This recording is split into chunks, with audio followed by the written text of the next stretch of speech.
City blacks. Go around talking about homes, don't they? Idiot woman! Idiot! Was it nothing? Was it nothing? Was it nothing? Was it nothing? Not a thing. Was it? It's murder, she wrote. You barely heard a word as she choked. Wasn't Oh, yeah. nothing, and you Welcome. TIN wasn't nothing. It's the 100th episode, baby. We did it. 100 episodes. 3 studios. 7 producers. No, not that many, but I feel like the Roach has finally settled into his Roach Motel. Thank you to Richie Doing Dishes for that intro music. Of course, the Roachie award-winning song Wasn't Nuttin'. And yeah, 100 episodes is interesting to me because when I started doing this, and I'm still learning my way as we go here, I'm still trying to figure things out. And I'm still trying to evolve and grow into the Roach that you all want me to be and that you will enjoy watching and everything like that. And I appreciate you if you've been here since day one. That's crazy because that means 100 episodes in podcast land means about 2 years. And in radio, 100 hours happens in 4 weeks, a month. So it's like I've done a month of radio now. And in these 2 years, so I feel like I'm getting my stride, as we go here, and I got a lot of people that I want to thank. I just did Your Mom's House Live a couple of weeks ago, and I went back and I saw everybody for the first time in a long time, really. Probably the first time I saw Annie and Nadav since they were on the podcast, and that was the first week that you were a producer, Kirsten, right? Yeah. You were like thrown into the fire that weekend, and yeah, I don't remember exactly what episode that was. Do you by a chance? I mean, I'm sure we can find out, but that's so you've been here since that episode, and I haven't seen them since that episode, and I'm trying not to burp into the microphone. There we go. That was a good one. I'm gonna shotgun some more too. It's tough to do it sitting down, I gotta say, for gas reasons. They were on back on episode 47. 47, so more than half of the existence of this podcast ago, which is crazy. And so it was delightful hanging out with them again. Seeing the new studio was unbelievable, and of course I got to see a lot of it because I gave a tour of it. It was like I had to get an education on it, and it's unbelievable. It's crazy, and I hope you bought the package and watched it because you got a glimpse of it yourself and how state of the art it is. I mean, people come in there and they're blown away. It's better than fucking NBC Sports when I went there. It's crazy. And yeah, so I mean, I had such a blast with them, and it made me, sort of reminisce about our time together back, in the first 30 episodes or 29 episodes of this program. But it seems like a lifetime ago, to be quite honest. And we've come along a long way since then. And thank you to Ryan Sickler and Amanda Holler who guided us through that year where, I mean, I'm not going to lie to you. I didn't know. I was worried. I was a little nervous leaving Your Mom's House, but it's all seemingly working out for the best. And now we are 100 episodes deep, and I'm very appreciative to, like I said, Amanda and Ryan, who shepherded us through that time and got us on track after Your Mom's House. And now I'm thankful for being in this new Roach Motel with Rob and Kirsten and Fanny. So thank you so much to everybody who's ever been involved with the show, because I'm a fucking dummy. I don't know shit about shit. And I wouldn't be able to do this alone, and I barely can do it alone at this point. So I'm appreciative of all of you, and I'm appreciative if you've been watching, and if you haven't been watching this whole time, well, welcome, and I'm glad you're here, and I hope that we continue to grow and have a wonderful time as well. But you know what time it is? And it's perfect timing for the 100th episode because sports are coming alive again. Football season is in the air. We are only 7 days away. Well, no, I mean, we are about 9 days away. If you're watching this on the day it comes out, we are 9 days away from the start of football season, and I'm going to the very first game of the football season. The Buffalo Bills will be taking on the Los Angeles Rams right here in my backyard. I'm going into enemy territory despite the fact that I live here, going to SoFi Stadium, me and my best friend in the whole world, comedian Matt Wayne. If you're a fan of Tuesdays with Stories and you're on their Patreon, you've heard Matt Wayne a bunch of times. He's been on Adam Devine's house party. I think I'm going to get him. He's just going to be the guest that week. When he's in town, we're going to have him on the podcast. So he's the funniest person I know. And also, I mean, I started comedy with him. I can't wait until we go to the Bills game together. I mean, we get fucked up when we're together. If there's a mountain of weed in front of us, it's not like we do it deliberately, but we just don't. He's the other guy that doesn't stop smoke. I keep packing bowls until people bow out. And then I go, oh, Josh, what are you doing? You know? Everyone wants to stop smoking, stop packing bowls. He's the guy that won't say no. So we go, I mean, we've had some unbelievable summers that you write books about. It's crazy. So I can't wait. It's the first time I'm hanging out with him in LA. He's coming to my new apartment. It'll be like the first couple of nights I spend in my new apartment, even when he's there. So, I can't wait for it. It's going to be an unbelievable time. I'll try to take as much video as I can. I wish I got a third ticket and hired someone to come just film everything, because it's going to be a party for sure. And, you know, I don't know what's going to happen. Some fucking Rams fan could stab us. You know, I don't know. I don't know how it gets in enemy territory. I'm going to act like I'm going to a Bills game. And I'm sure there will be a lot of Bills fans there. I mean, I'm going to be decked out, dude. I am so stoked. It is coming. And I think that is happening around the NFL. I think it is one of the most anticipated NFL seasons of all time. And I think that has to do with COVID, and it has to do with the pandemic and people like still kind of like last season, you know, fans were allowed back, but it was kind of weird still. You had to show your fucking tests and shit. You had to show your vax card. Now it's just back to fucking free for all. Oh, you got COVID? Don't get tested. That's it. And then it's like, I'm just hungover. You don't fucking know anymore. I mean, now it's like, I feel like people are just like passing it all around. So it's like, go to a stadium. It's open air. Have fun. Eat a hot dog. Fucking make out with a stranger. Finger a stranger's beehole on the, while the game's going on. That's what happens in the Bills stadiums. I should have prompted you to pull up that video or that photo. It's easy to find. If you just type in Ralph Wilson Stadium fingering, you'll find it in the old Google images. And you can deem whether or not it's appropriate to show on the program.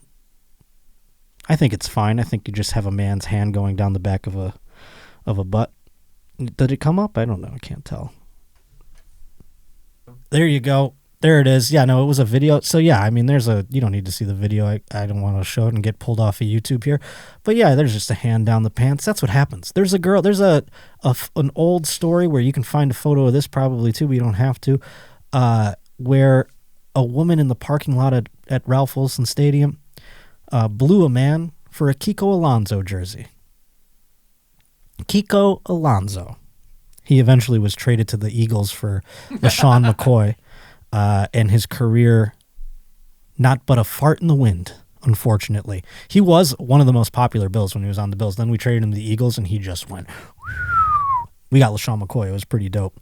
Good call, Chip Kelly. Good trade, buddy. But I'm in fucking regular season form. As you saw, I shotgunned a beer already.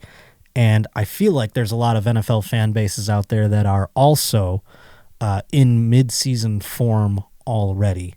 And we got an email here. This one coming to us by way of Amanda Dingus. She wrote this in.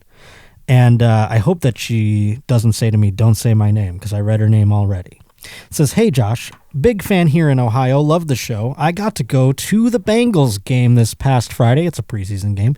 Dude sitting next to me shows up to his seat already wasted, double fisting beers. He tries to climb over into his seat. He falls all over the place. His foot slips and he goes down.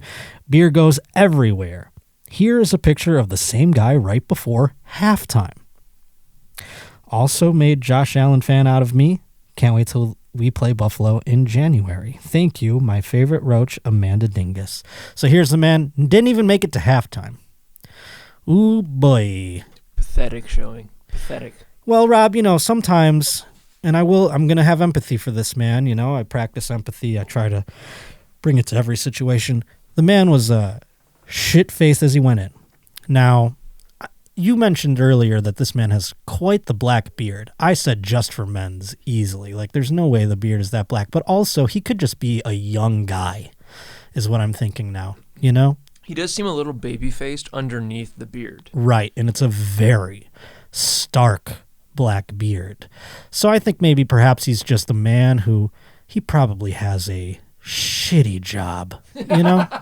He just looks like a guy who has, like, maybe he doesn't even care that he has a shitty job. He doesn't even realize his job is shitty. But boy, oh boy, the Bengals are back and he's going to the game and he had a good time. Now, I've never really had a job where I've considered it shitty. I was always chasing my dreams. Sure, of course, I made very little money in radio, especially at the time I'm about to harken back to. But I do believe the year, I think I was 20, maybe 21. I hope I was 21 for the amount of alcohol people were giving me, but, you know, such is in Buffalo. I could have even been 19. But I think I was even 19 maybe, because it was college. And it was like one of the first times my friends were all back. It was December 28th. The Bills played the Broncos. Jay Cutler was on the Broncos at the time, and J.P. Lossman was the Buffalo Bills quarterback. So if that gives you any fucking indication. And it was a Saturday night game. So, I mean, I'm sure we could deduce what year it is, but I went to that game, and it was a primetime Saturday night game, which in Buffalo is, at the time, unheard of. Now we get primetime games rained upon us from the skies because the Bills are everyone's darling all of a sudden. But back when, you know, we were in the drought of playoffs, we got no primetime love. So this was insane. We started tailgating at the time that you would normally start tailgating for a 1 o'clock game. And by the time the game started, I had done 17 funnels. I did shots. I'm doing fucking this, that, the other thing. I think I was drinking Wild Turkey out of a bottle of it and just funneling beers. I was blacked out by the time I walked into the game. I only remember screen grabs in my brain of the game. And I remember distinctly the Bills, you know, getting smoked. I think by the Broncos were pretty good at the time. Jay Cutler and Brandon Marshall were connection. I think I saw that happen once or twice. But I was this man in my seat right when we sat down. I mean, and my friend, he was like, I got to get him out of here. My buddy Al, my best friend growing up, he was sitting with me because I had 2 seats in the radio from the radio station.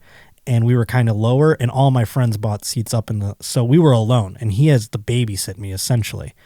And he's like, oh my God, he's passed out. And nobody cared really. And then but he cared. He thought we were going to get in trouble. He didn't know. So he's like trying to wake me up, and eventually he does. And by the time halftime comes, we left at halftime because everyone was wasted.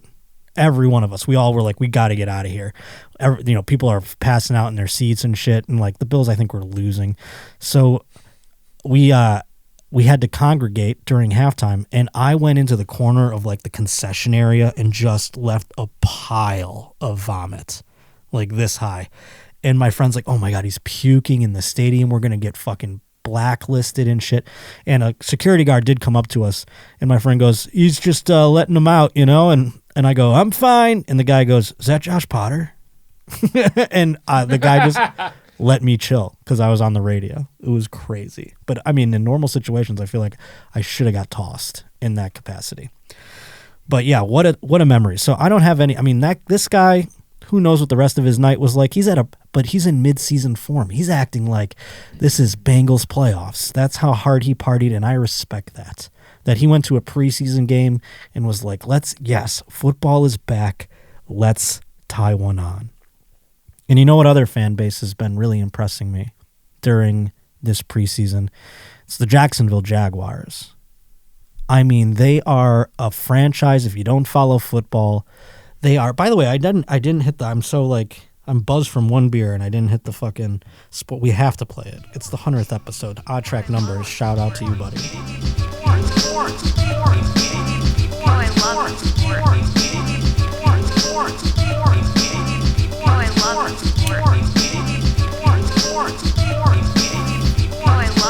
I know Mike Vick, he had that thing with the dogs and shit. I thought I would be able to get it off in time, but I didn't, huh?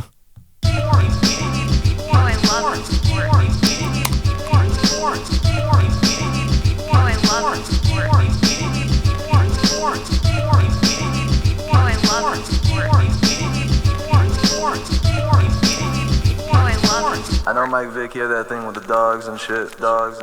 Shout out to Odd Track Numbers, because that man has been contributing to both this podcast and my Patreon since day one. So God bless you in the 100th episode, my friend. But yes, the Jacksonville Jaguar fans, you know, a franchise, if you're not familiar with football, I love to educate people out there. Think of them as just a weird cousin that's a surprise in your family. You know, they come up they're super young. You know, the Jaguars came to be in the 90s expansion team. So no one expected much, but they came out of the gate and you're like, this guy's fucking killing it. They're cool. They're smart. You know, like, what is going on? The Jaguars were like, when Tom Coughlin was running them and out the gate, they were like winning the AFC fucking division titles and shit. They had Natron Means. They bumped the Bills out for the first time in 4 years. The first time the Bills didn't go to the Super Bowl was because of the Jaguars. It's fucking nuts. They were killing it. Mark Brunell, who's on Hard Knocks now with the Detroit Lions as the quarterback coach. I mean, they were killing it out of the gate. So were the Carolina Panthers. They're kind of the same way, but in the NFC. But the Jaguars fans have had to suffer through a litany of just shitty years in the last probably 20 of them. Most recently, they had Urban Meyer, and we cataloged his fucking follies on this program quite a bit. The man, Urban Meyer, a college football icon, gets a pro football job, and like it happens so often with Nick Saban, I mean, even Pete Carroll at a certain level, until he went to the Seahawks. Sometimes these college coaches come to the pros and they treat adult men as if they are children in college. It's wild. And that was the least of fucking Urban Meyer's fault. I mean, he was, I'm not going to fly back with the team, actually. I'm going to stay here in Ohio, and I'm going to finger fuck a lady on the dance floor. I'm going to do that. That's what he decided to do. We showed that picture, obviously, way back in the day. But so the Jaguars fans have had to deal with a bit of embarrassment. And coming into this year, now they've got Peterson, who's their coach, and he's fucking, a Super Bowl winning coach already. He won with the Eagles just a few years ago, Doug Peterson. And now he's coaching the team, so there's a bit of hope. And you can tell in the air of preseason because they are in midseason form. We showed them playing the Browns last week. Let's watch that video again because that's a fun one.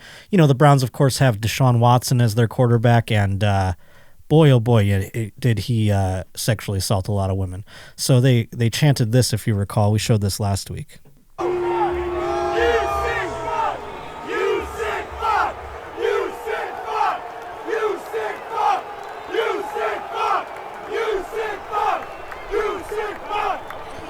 I mean, that is old people chanting. That is children. Now watch this drive. Oops, excuse me. Now watch this drive. No, that is old people. That is children chanting.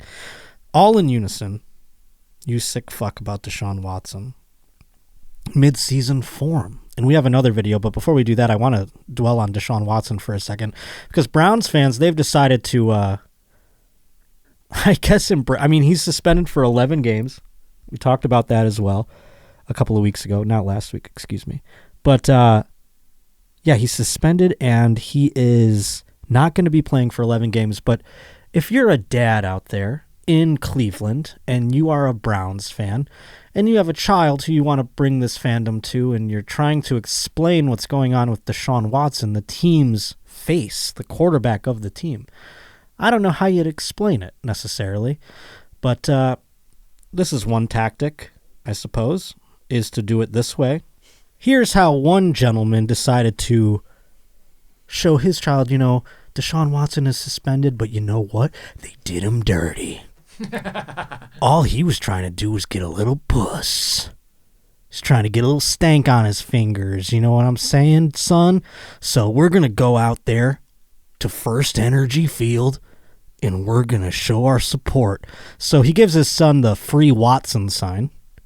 And then on his sign, he goes, fuck them hoes, if you're listening in the audio section. So they're standing next to each other. Father-son bonding moments. Free Watson, the kid chants. Fuck them hoes, chants the dad. Wild stuff. Hey, that's one way to deal with it, It is tough to explain to your child that the quarterback of his favorite football team is a sexual predator. It is very tough. Now watch this drive. But let us not forget about the Jacksonville Jaguars fans. There's actually more evidence that the fervor is only growing. We have a video that was sent in to us, I do believe, and I think it was. I'm not gonna say who it was. I think I got a lot of people who sent this in, and we'll watch the video first, and I'll figure it out here.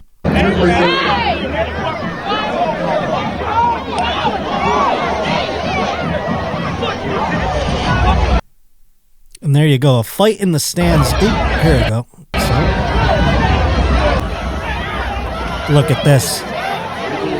And there's a left, and a right, and a left, and a right. Oh, and now this guy's getting involved. That is a big man right there. I don't even know who's fighting who. I'm trying to decipher who's the enemy. This guy's getting dunked into a seat. Oh, here comes a guy. He just wants to get some action. Some Florida fucking guy right here. He's just like, give me some of this. He gets pulled off immediately. It seems the large burly man is the center of attention. Here this guy comes. Oh boy, out of nowhere. He's been trying to get in the mess for a while now. And there's another one. A lot of tattoos on the arms, a lot of tribal stuff. Now it spills into the stairs, you see. It's going up the stairs. It's spilling into the concourse, folks. And more people are collecting. There's a man in a Trevor Lawrence jersey running away. David Garrard was the best. How dare you not say he's the fucking best? David Garrard's the fucking best. Fred Taylor, motherfucker. Pass to number 84, Sneed. And now the women are coming. Ooh, look at these. Yeah, okay. All right, look at these ladies coming up in here and seeing who's... I want to get with the one that's winning. Who's winning this fucking fight right here? Oh, it's still going. Where is the security? There's a security person just standing at the bottom of the stairs going like, hey. That security person is doing nothing. Come on, you guys. Come on. And there you have, that was a lot. There was no security. And that's what I love about you, Jacksonville. You're a fan base, Jacksonville, that flies under the radar. You know, the Bills, we get a lot of credit, and I love the credit we get. We deserve every ounce of it. Come to a fucking Bills game, and you'll have the time of your goddamn life. I will say it right now. It is the best party in America, young or old. I don't care what you are. Your kid's going to see some shit. Your kid's going to see. If you're bringing a kid, my parents didn't let me go to a Bills game until I was like 13. And my dad took me to one. He let me see Joe Montana play when he was on the Chiefs. But that was because he won some tickets from his job, and we got like a limo there or something like that. That was the only time my dad let me go to a Bills game before that. And because, I mean, he was like, no, fucking, I go to Sabres games all the time. There's some nonsense at Sabres games, not like there is at Bills games. And, when you get to go to your first one and you get to see it happen, it is like coming of age. It's my bar mitzvah, And Jacksonville, they don't get enough credit, is what I'm saying, for being a fan base of animals. And I like that about you out there, Jacksonville. I do. I'm watching you. You're in the AFC. We may have to see each other down the road. Right now, you don't seem like a threat. So I think I'm rooting for your success. You know what I mean? I don't give a fuck about the fucking AFC South. What do I care? We'll see you in the playoffs if you get there. They did beat us when the Bills finally overcame the drought. The Jacksonville Jaguars were the ones who beat us out. Blake Bortles, shout out. Respect Blake Bortles. He's on Part of My Take all the time. He's a cool guy. Shout out Blake Bortles. And shout out Tyrod Taylor. He broke the drought. Not enough people give him credit. Why? People are racist. Tyrod Taylor, he's, the inner city blacks. But yeah, we got another. I forgot about this lady. I just looked at my cue sheet here. I forgot about this lady. Pull her up because Jacksonville's always been sneaky wild with their fan base. And this is a woman from years ago. I'm talking like maybe a decade ago.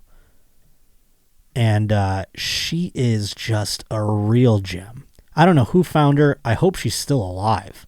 I'd love to know who this lady is. If you're in the Jacksonville area, this lady must be, what, a celebrity to you? She must be the fan that you put on, like in the Bills, we have Elvis, who, like, this guy who dresses up like Elvis. Everyone knows who he is. He's been in every fucking photo since 1992. So this lady, does it say what year it is on the video? The video's from 2018, but I feel like this is older probably than that. way older than 100% way older. So this was just uploaded or whatever. Take a look at this fucking lady.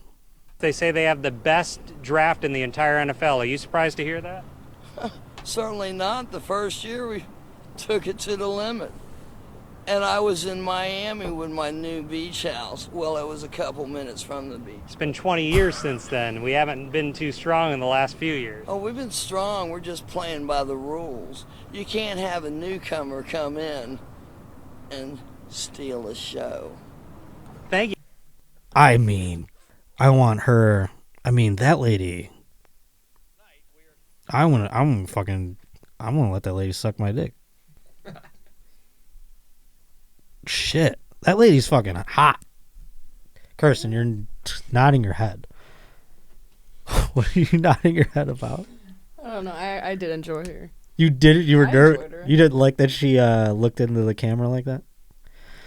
They're gonna steal the show. That's like, who does that remind? I don't know. There's somebody that reminds you. That's like a movie. It's like a female Bill Hicks. Yeah, it was really strange. It was like, no, you're thinking Sam Kinison.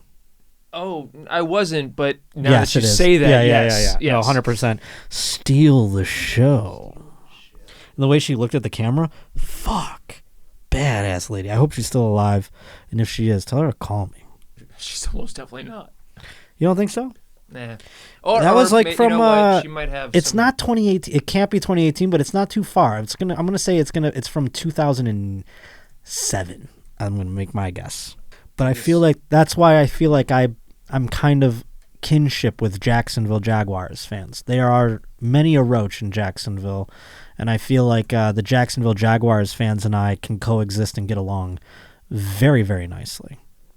But we do have another video here of a gentleman who was in the broadcasting field. And again, I just did Your Mom's House Live, and it was a real test of broadcasting, you see, doing a live show for 30 minutes. There's no stopping it, no errors. When the bright lights come on, it's time to go. I bought a fucking Armani suit for that shit. What's up? By the way, I think I'm addicted to suits, the way that people get addicted to tattoos. You know what I'm saying? Like, people get tattoos and they're like, I gotta get a sleeve. Now I'm like, the process of getting a suit was so fun. I remember when you were going to wear a suit for the Roachies, but you said that when you put a suit on, you look like you should be sitting on Jeff Dunham's lap. Yes, I did. I did. I told you that. Yeah. I did say that. No, I did feel that way. I mean, I had a shitty suit. Now I put one on. I mean, you put on a fucking Armani, dog. Oh, God. It's like they measure your legs. They fucking, I don't know what they're doing. It's like you're working on a car, but you feel like fucking the belle of the ball when they're doing it. You know what I'm saying? It was awesome. And I was like, I want to get 10 more suits. I want to get this color, this color, this color. It's fun. It's like getting a tattoo. But yeah, no, I mean, and I got to wear the suit. I was out there. I had the mic with the flag on it, and I was fucking doing a show, and I was broadcasting, and it was fun to broadcast again. This is the same. I enjoy doing this show. It's my life. It's my job. I appreciate it, but this isn't live to air. This isn't fucking, this comes out when we say it comes out. And you watch it because you want to watch it. It's not just something you stumble across. It's not, and granted, that's not the case with Your Mom's House Live, but you are going right to the living room. And that is the exciting part to me. And I miss it. But this gentleman, he's done quite a bit. He's a Dodger reporter. And I'm going to figure out his name. Oh, David Vassig, I do believe is his name. David Vassig. I don't watch the Dodgers broadcast because it's blocked out. I have to get my VPN back running again because, you can't watch local broadcasts on MLB TV, evidently. So I don't get to see his wonderful work, but I did get to see this because it went viral. and he was doing a preview of the Milwaukee Brewers Stadium. And in the Milwaukee Brewers Stadium, you see, there is a slide. And every time that there is a home run hit by the home team, the mascot slides down the slide. So the reporter goes, I'm going to go slide down the slide here. So it's an American Family Field, of course. Their mascot rides down a slide beyond left field wall to celebrate. When visiting reporter of the game on Wednesday decided he wanted to go down the slide for a stunt, well, this is what happened. Let's take a look. Video going viral across the country. David Vassay sliding down Bernie the Brewers slide. Has a bit of a crash landing, unfortunately, at the end of this. Broken wrist, 6 cracked ribs. He fucking decks himself, dude. There's my cast.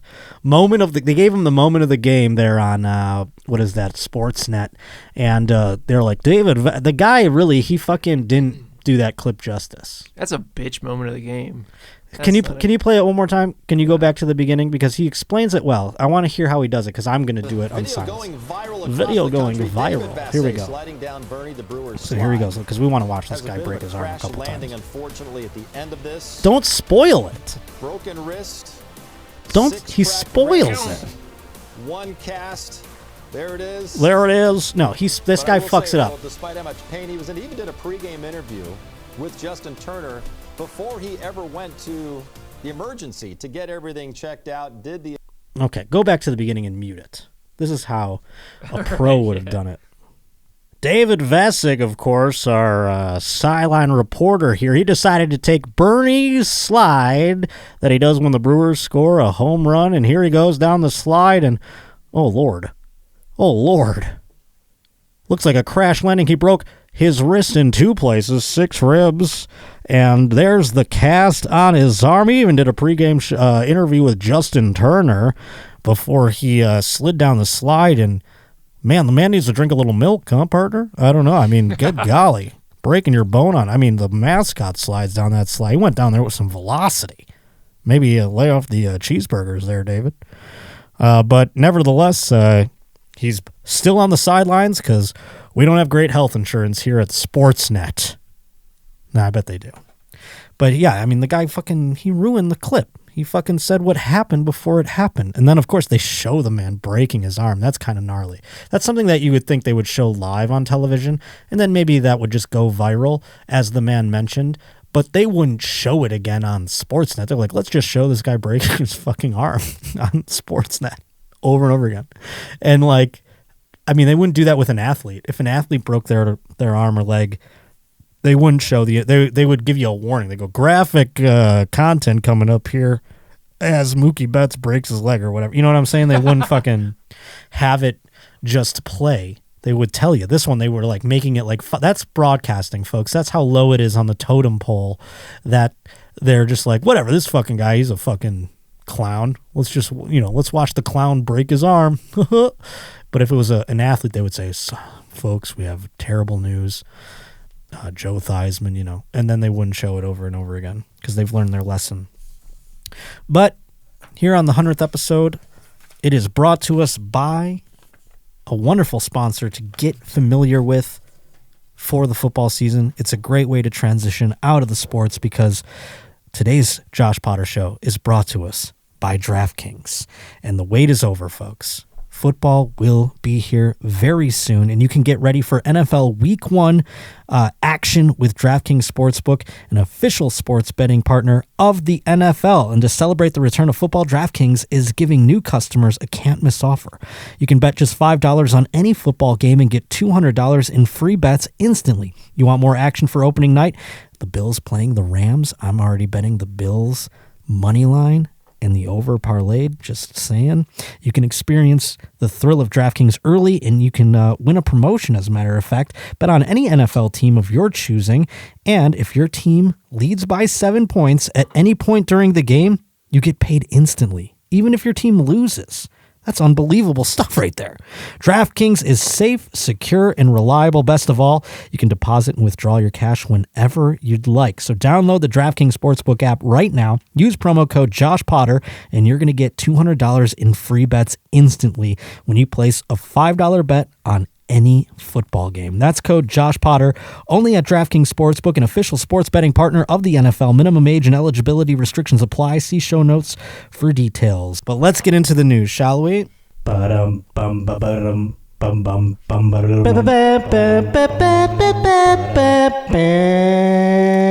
Oh boy, folks, I got a whole stack. This is what we call a news dump for the fucking 100th episode. I'm so excited. And the first one up, this is from Ryan in Pennsylvania. This one has been sent to me. I have to give a shout out to other folks who have sent it because it's been sent to me so many times, and I feel like every Roach reporter should get credit for it. Shout out to T-Bone, Roach reporter, who also sent this story to me. Also, Jacob. So thank you. Many of people sending this bad boy in, and there's probably more than I didn't list. A man this is out in Pennsylvania, in Ryan's hometown. A man was purchasing human body parts online. According to the Cumberland County District Attorney's Office, Jeremy Pauley, 40 years old, was arrested Thursday and is charged with abuse of a corpse, receiving stolen property, and dealing in the proceeds of unlawful activities. East Pennsboro Township Police received a complaint on June 14th about a possible human body parts being sold online. On or around July 8th, police were called to Pauley's former home on North Enola Drive by a caller who reported finding possible human remains inside several buckets in the basement. How'd the man get in the basement? That's what I'd like to know. There is a video below, evidently.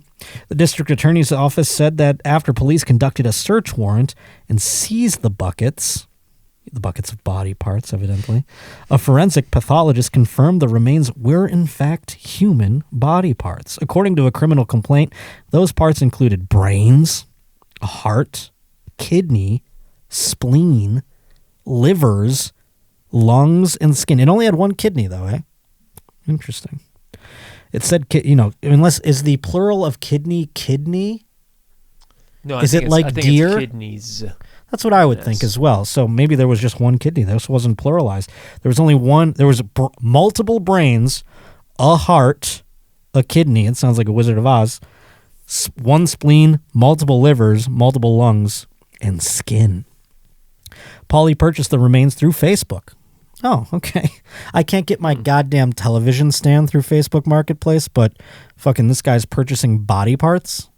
I got scammed on a television stand, but this guy gets brains. Fuck off. Fuck Facebook Marketplace. You can buy body parts, but you can't buy a fucking television stand, for Christ's sake. Police said they obtained messages that showed Pauley was attempting to purchase additional remains from a woman in Arkansas. Those items were to be shipped via the U.S. Postal Service. God bless them. Rain, sleet, snow, slush, whatever. The district attorney's office said that the packages were intercepted in Scranton and contained human remains. I mean, they must have went to somewhere else before they went to Scranton, right? I mean, how did they even get in the mail? When I'm the guy picking up the mail at the box, I'm like, it smells like some remains are in here. How does it go to Scranton before they figure that out? I don't understand. The blood on the envelopes would, it's strange.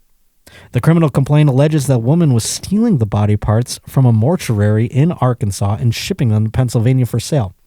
The human remains were determined to be the property of the University of Arkansas, according to investigators. Oh, these are college body parts. It's probably going to end up being for the fucking museum, where they do that shit. What's that called? The human body, the exhibit where they just have like dolls. They're just human. They're just dudes. I've read someplace that those people are like murdered by the cartel or something. I believe that they are political prisoners from China. Oh, that's right. It was worse. Well, God bless. We love China. We are in favor of China on this podcast. So whatever they want to do with their political prisoners, if we can learn more about the human body because of their existence, then it seems like China is doing something nice with the bodies. But yeah, you just see some limp dick asshole who was like the premier's bad or whatever. I don't know. He was marching in Tiananmen Square, and now we have to look at him naked on display, and they're like, this is what a body looks like cut in half. The football? Yeah, so I think like University of Arkansas was, they got body parts they're teaching doctors how to cut people up and shit, So they got a bunch of bodies and stuff. Is that what happens when I write my name on the back of my license? Is that where my body goes to, like, when they're like, oh yeah, you go to I thought it was transplants, but does it go to research? Do you think? No, I believe those are two different things. I believe that donating your body to science so that they can study it is different from donating your organs for transplant. Yeah, that's the thing. I want my organs to go transplant. I don't want them to go to, like, just some fucking kooks, like, experimenting on them. Do you know what I mean? Fair enough. Yeah, fair enough. I don't know why. Maybe, I mean, I guess they contribute to the advancement of medical science, but at the same time, I don't want some fucking dork cutting me up and shit. I want to go to, like, a person. I don't care if the person's a dork that gets my lungs and he gets to live and be cool eventually, then sweet. But I'm not going to some nerd and fucking going like, oh, look at what happens when I do this to it. Like, fuck off. I'm not doing that shit with my fucking organs. So thank God. I hope it's just transplant. Although I don't have a license now, so if they did find my body 4 days after I died, because how is anyone going to know, I would probably not even be viable to don't. They're like, his organs are stale. Plus they were ruined anyways. You know, all these. Just throw them in the trash. Yeah, that's like, if I ever...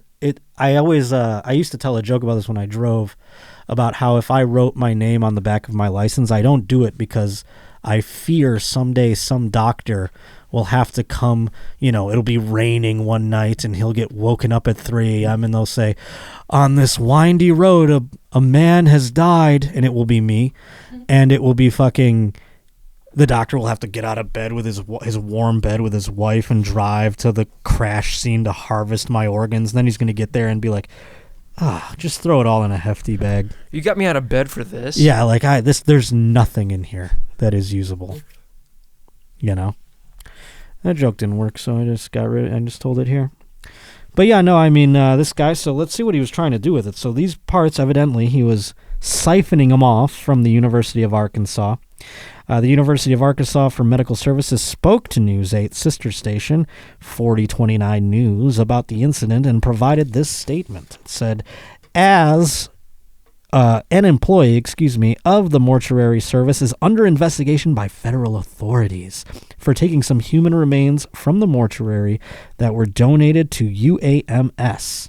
We are saddened and appalled that this happened. At the end of the day, do you even know, like, if your family... It's not like anyone whose family member was in this program and their parts ended up in this dude's bucket. No one knows. So it's like, I get it. They're appalled. They have to say that. But they're never telling the families. Like, so you know how your son donated his body to this UAMS center? Well, turns out he was in that psychopath's bucket the whole time. Would you want to know? Our bad, dude. Sorry. Would I want to know? I don't know. That's the thing, though. At the end of the day, they're not going to tell them. So it doesn't matter at the end of the day. I mean, I guess if I was like, I am a morbid person, I might go knock on their door and be like, so give me the skinny. Was my mom in that bucket or what? This is one of the more bizarre investigations I have encountered in my 33 years as a prosecutor. Just when I think I have seen it all, a case like this comes around. That's according to the district attorney, Sean McCormick. Police and said Pauly was released on $50,000 unsecured bail. That seems gnarly. I mean, the man's got just $50K lying around. Well, that's what happens when you traffic body parts. We're going to end up eating body parts soon. He's probably on some level that we can't even think of. He was like, I was doing some like organic research to save the hungry or some shit. You know what I mean? He's probably got some crazy explanation. But yes, shout out to T-Bone, who also sent this in. Of course, it was sent in from Ryan, who lives in that neighborhood in PA. Very awesome. Also, Jacob sending that bad boy, and wanted to give a shout out to all the Roach Report. I mean, there's so many more than that even that sent that bad boy to us. What else do we have? I guess I should just shotgun a beer since I haven't pulled out another story yet. Oh, this is a fun one. We'll do this after I shotgun the beer. And then we have the whole stack here. This stack has gotten so large, folks, and this is a collection of 100 episodes. I mean, we've been collecting. I save them in case of a rainy day. You never know when something could be a dud. You never know when something like you need more. So I've been saving all of these, and they're very exciting. And I can't wait to read this next one. This one coming up is going to be from Greg, who is all the way up in Maine. But let us shotgun another beer. What the hell? Let's kill some time that way. Let's play Richie doing dishes again. Wasn't nothing. I was going home and listen. Well, don't give us the history of your interest in The inner city blacks. Go around talking about homes, don't they? Idiot woman! Idiot! Pleasant, not news. Pleasant, not news. Pleasant, not news. Pleasant, not news. Not a thing. Pleasant. It's murder, she wrote. Barely heard a word as she choked. Pleasant, not news. I'm not gonna lie, I didn't even read this yet, but I think what it is it's very, now it's enticing now that I did read it. A co-owner of a Skowhegan restaurant, that's someplace up in Maine, has resigned after a video shared on Facebook appears to show him taking a photo up a woman's skirt. That's a fun fucking video. How do you have the bravery to just hope they don't turn around, you know? It's like watching Jurassic Park. It's like, I'm going to fucking take a picture of the raptor, and then it's like, huh? And then it turns and sees you. You can't do that kind of shit. I mean, that's not semen terrorism. It's something else. It's obviously, I'm being facetious, but at the same time, it's like, how do you have the balls? We all fantasize about it. It's like grabbing a gun from a cop. We all think about it when we see it. We're like, I could steal that cop's gun right now. You would die in 2 seconds. It's the same thing. You're like, man, that chick's got a short skirt on and her pussy's kind of showing. I could, take my phone out and put it over there and take a picture. But I would get caught and murdered. Do you know what I'm saying? It's the same scenario as fucking pulling out a cop's gun or attempting it. I do fantasize about that on the subway sometimes. I'm not going to lie. I could just be like, freeze!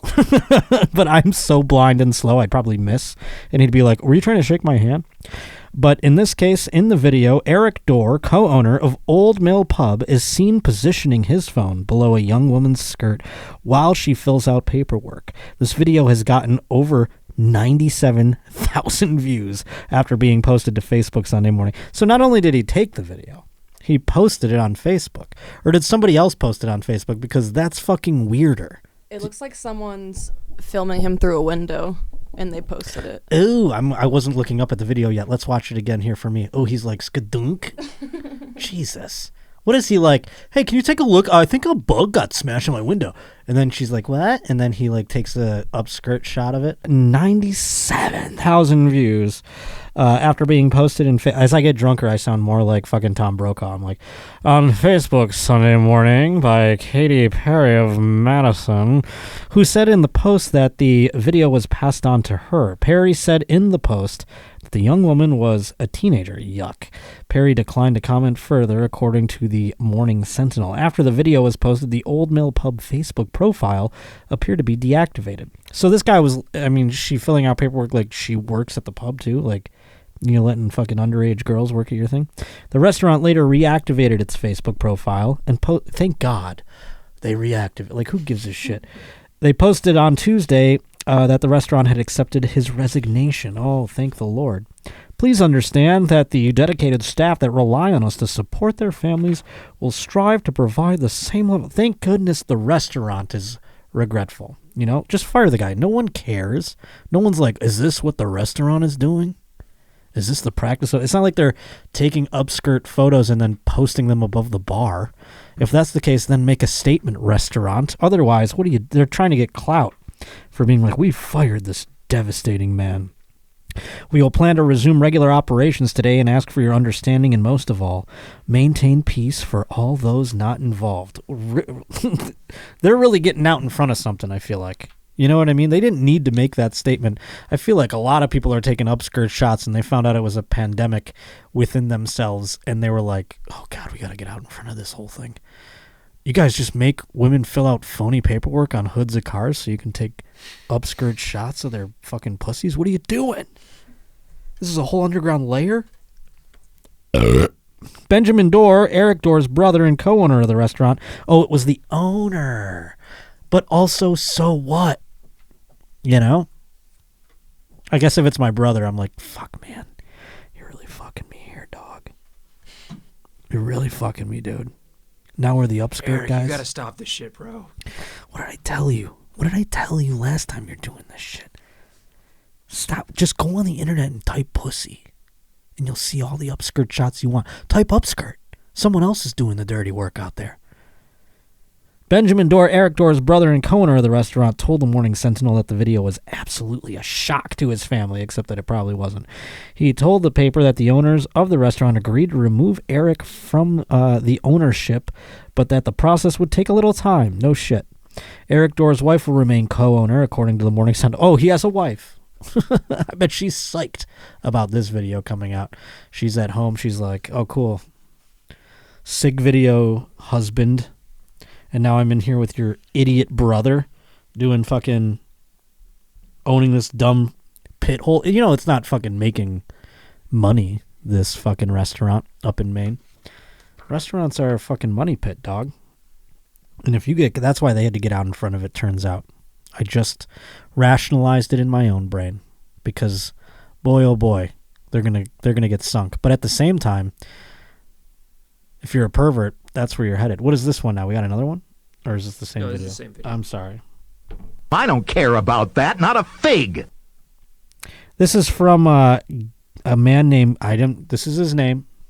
The man is named Gay, and he is in Scotland. He wrote to me. He said in an email at joshpottershow@gmail.com. He said, hey, Josh. Oh, I'm sorry. It's actually Gav. I was going to say, I don't think it's gay. So, yeah, evidently, the man's name is Gav, not Gay. My bad, Gav. I just saw the G-A, and it looked like a Y, and then I got to the rest of the thing and says, hey, Josh, Gav from Scotland. It could have been Gay. There's guys named Gay. I found this crazy story. It's about a man who gets pushed at a festival, and the rest of the festival goers bury him alive as an offering to Mother Earth. What the fuck? They had a fucking coffin with them. Who takes a coffin to a festival? Well, somebody who believes that they need to make an offering to Mother Earth brings a coffin places. That's really what it is. And I think Kirsten has some photos here. Let's see if they just like... In a mosh pit here in America, what we do during a Slipknot concert, if you get knocked down, you bring your fellow mosh pitter back up again, and then you knock him down again. You don't bury him alive. Ooh, can we listen to the man talk? Or is it in a foreign language? Yeah, it's in a foreign language. ¿Cuándo pasó eso? ¿Cuándo has ido a tomar? Esta mañana. Oh, it was the Mother Earth Festival, you see. And?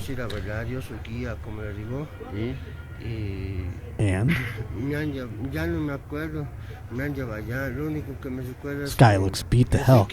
He broke out of a coffin. This is for folks who, if you speak Spanish out there, you know what he's saying. I'm reading it as I go. I should just read it. Break the glass as I was at the ceiling, and the way I was able to get my way out, he bashed his way out of the coffin, you see, that they put him in. They were trying to sacrifice him to the earth. And he was able, he's describing how he made it out of the coffin, but I would like to know why he was put into the coffin. What did you do at the Mother? You're going to the Mother Earth Festival. You have some idea of what goes on there. What were you doing that made you the sacrificial lamb to be thrown into the coffin? They just decided he was the weak one and beat the shit out of him and decided to throw him in? No, he had passed out while drinking. Oh, when then they used him. But that also says that he woke up 50 miles from where he had even passed out. Wild. Well, to that Bengals fan we saw earlier, it all comes full circle, you know? At the end of the day, no one put that Bengals fan in a coffin and tried to bury him and sacrifice him to the earth. But the Mother Earth Festival is a place where you're going to get some weirdos. You're not going to be around all sorts of people that, you know, are of like mind. You know, at a Bengals game, you can go pass out in a chair. No one's going to bury you. At a Jaguars game, you can get in a big old fight. At the end of the day, you're going to get to go home. You go to the Mother Earth Festival with all these fucking crystal people and shit, you might end up in a fucking coffin and buried into the ground. And if you come to, you're going to have to bash your way out of glass like that man did. He did not look. If you are not watching on YouTube, folks, go check it out. He did not look in good shape. What a wild story coming to us from Scotland, though the story not from Scotland. Did it say where the Mother Earth Festival was happening?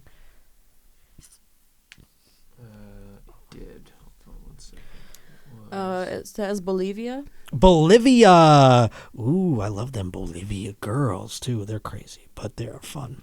But let us shotgun one more beer for the 100th episode, and then I'm going to go home and pass out because it's been a long-ass day for the Roach, and it's been a wonderful 100 episodes. I appreciate you if you've been here, whether it be from episode 1 to episode 99. I appreciate you. I've made so many great friends meeting people who listen to the show and watch the show out there. You're all so awesome, and you come to the fucking shows and watch me do comedy live, which is all I've ever wanted, and I appreciate that a great deal. I'm going to be in Ontario Improv September 14th. I'm going to be with Chase O'Donnell in Yuma, Arizona, September 30th. I'm going to be at the Oxnard Levity Live October 6th, and more dates will be filling in. Going to be doing some spots at the store soon. I'm excited, so keep your eyes peeled. All on at Josh_Potter on Instagram, at J_Potter on Twitter, or you can always, just follow along here on this very YouTube channel. Subscribe, like, hit the bell. I love you very much. Let's shotgun another beer for the road. What do you say? I don't care about that, not a fig. I know you don't, John Otto, but I care about it quite a bit, as a matter of fact, all right? Limp Bizkit. All right, well, hey, that's what you have to say. Here's Richie doing dishes. WGR. I was going home and listen. Well, don't give us the history of your interest in The inner city blacks. Go around talking about homes, don't they? Idiot woman! Idiot! Was it nothing? Was it nothing? Was it nothing? Was it nothing? Not a fig. Was it? It's murder, she wrote. You barely heard a word as she choked. Wasn't nothing, N-U-T-T-I-N, wasn't nothing. Mindless. Barely heard a word as she choked. Not a